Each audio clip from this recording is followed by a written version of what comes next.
Roy, you were thrown in at the deep end really with a 3-week training camp with your new teammates. Was it a good way to settle in Australia?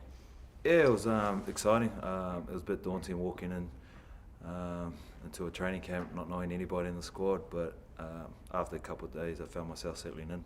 And how was the camp overall? Obviously you were training with a lot of NRL clubs which you're used to playing against. Was it good team bonding and a good experience for the players, do you think?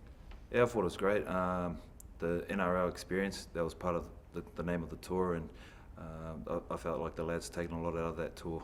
Obviously training with the Roosters, Manly, Dragons, so even the Sydney Swans, obviously they play an AFL game, but it was just good to see the way they work, their intensity and how they for me, was an insight into what other clubs did. Obviously being involved with South Sydney for a very long time, was able to see what other clubs do in regards to NRL experience, and something I could take on board.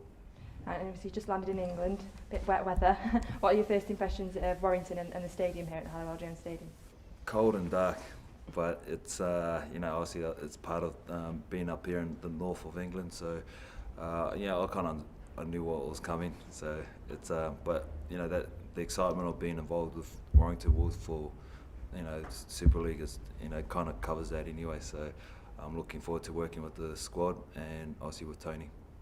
And the first game up in Super League is against St Helens, which are our local rivals. Have you been told much about what a derby situation's like here and the fans getting behind the team? Still learning the history between all the teams, and I haven't actually. Tony probably needs to sit me down and go over the rivalry within the Super League and whose team we hate the most, and I'm guessing it's all of them.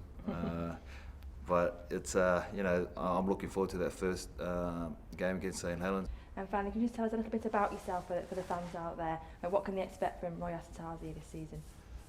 You probably can expect a bit of leadership and a bit of competitiveness within the squad. I'm looking to share that experience with the team, and hopefully we can all work together and bring that out onto the field.